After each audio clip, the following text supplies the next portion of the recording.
Et salut tout le monde, dans cette vidéo on va parler de Sorat, l'araignée de givre, comment la battre facilement. Première partie, on va passer très rapidement sur les sorts de l'araignée de givre, donc de Sorat, mais vraiment très rapidement. Ensuite on va parler des différentes façons de gagner pour pouvoir tuer le boss et pour pas qu'il se réanime. Ensuite on va parler de 3 champions gratuits, un champion qui n'a pas besoin de brûlure et que tout le monde peut avoir dès maintenant, c'est-à-dire que je peux vous confirmer qu'après cette vidéo, vous pouvez l'avoir tout de suite. On va parler d'un champion qui est obtenable au bout de 3 mois de jeu, et un champion que tout le monde aussi peut avoir quand vous finissez les crimes de faction de Lydia et que j'ai mis dans ce combat là, et puis normalement vous allez comprendre comment battre Sorat facilement après cette vidéo. Petit aparté de moins de 10 secondes, si vous achetez des packs sur RSL, regardez le tutoriel sur Aptoide dans la description. Vous allez gagner entre 10 et 35% de réduction grâce au cashback. Ça prend 5 minutes à installer, donc n'hésitez surtout pas. Alors on va passer très rapidement sur les sorts, comme ça au moins on va pouvoir comprendre les sorts, mais ça vous pouvez le lire par vous-même, juste on va l'expliquer un petit peu. Le boss va toujours commencer par retirer tous les buffs chez vous, donc évitez d'avoir des buffs, ça sert à rien.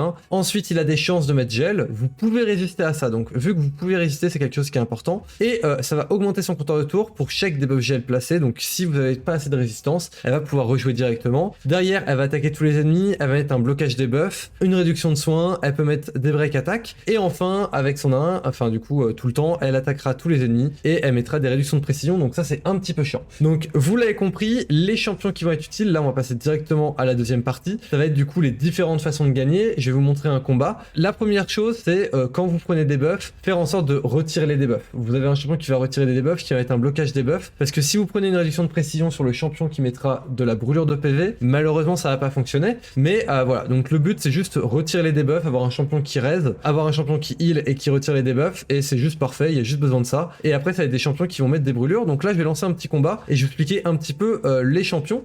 Pour rappel, après on va avoir 3 champions que tout le monde peut obtenir gratuitement pour faire le combat facilement. Là dans ce combat là, vous en pouvez déjà en voir un, il y a Lydia. Donc là je lance le combat en automatique, hein. Vraiment il y a rien de compliqué. Voilà.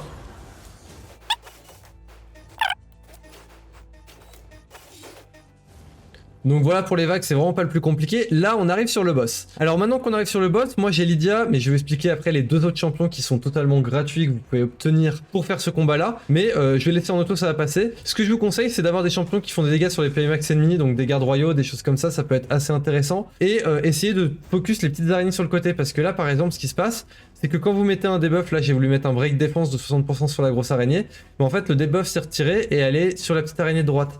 Donc c'est pour ça, si vous tuez les petites araignées, c'est toujours mieux, parce que ça évite que ça retire les debuffs, que ça fasse tout.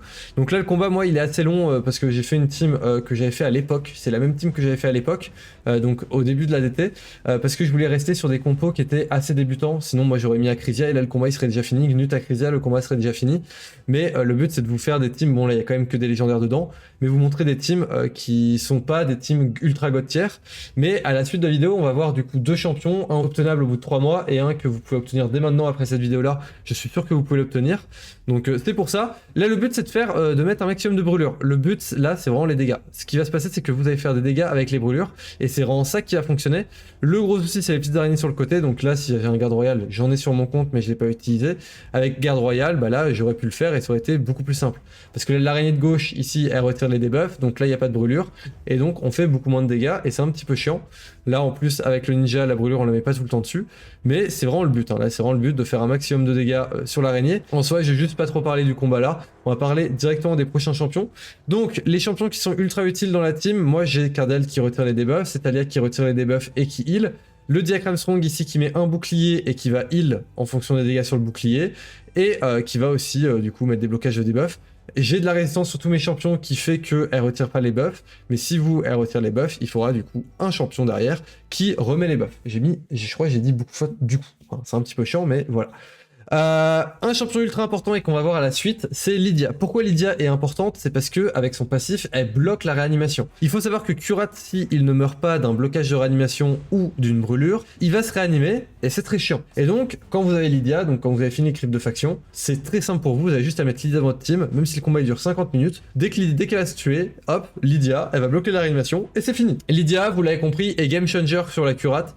Pour ceux qui la débloquent, c'est le champion que vous mettez directement dedans et vous avez plus de questions à vous poser. C'est ah mince, est-ce que j'ai de la brûlure ou pas sur le boss? Plus aucune question à vous poser, ça passe à tous les coups, et donc c'est juste excellent. Maintenant, le deuxième champion qui est gratuit que je vais vous montrer juste par la suite, c'est Drextar. Drextar qu'on peut obtenir à peu près au bout de 3 mois et 10 jours de jeu. Si vous avez bien fait votre arène 3v3 et que vous avez bien suivi les conseils que je donnais, bon voilà, hop. Ici, on a tué le boss. Voilà, donc c'est fait. Don Drextar, c'est lui, et en fait, avec son passif, il met tout le temps des brûlures de PV, et donc ça fait que quand il va se faire taper, il va mettre de la brûlure de PV sur le boss, et donc dès que le boss va taper, il y a de la brûlure de PV qui va passer, et ça fait que normalement, vous allez le tuer grâce à ça. En plus, sur son A1, il a des chances de mettre de la brûlure de PV, donc normalement, le boss est tout le temps sous brûlure de PV, donc c'est la technique avant d'avoir Lydia, c'est d'utiliser Drextar. Et enfin, la technique pour ultra débutant, c'est d'avoir un armorier, donc c'est un peu commun que vous pouvez avoir dans les éclats mystérieux, c'est pour ça que tout le monde peut l'avoir très facilement. Armorier, il faut savoir qu'avec son 1 déjà il est très utile dans d'autres contenus, il réduit le compteur de tour quand ça passe en critique, donc ça c'est excellent pour l'araignée, pour le tuer de feu aussi, et en fait avec son A2, ici il attaque un ennemi, les ennemis tués par cette compétence ne peuvent pas être réanimés, et en plus de ça, il tape sur les PV max ennemis. Donc un armorier, comment le stuffer? L'armorier pour le stuffer c'est très simple, vous allez chercher à fond des PV, de la def dessus, moi je conseille c'est de mettre un maximum de def dessus, de la vitesse, du taux critique, des critiques, et si vous avez besoin de réduire le compteur de tour, vous mettez de la précision. Donc ça fait PV, def, vitesse, taux critique, des critiques, précision. Les PV c'est bien d'en mettre mais c'est pas la priorité, donc c'est fait surtout def, vitesse, taux critique, des critiques, précision. Il tape sur la def, c'est pour ça que mettre de la def c'est assez sympa. Le taux critique c'est pour que ça passe toujours en critique, et vu qu'il fait des dégâts sur les PV max ennemis, le taux critique et le dégât critique ça va faire énormément de dégâts.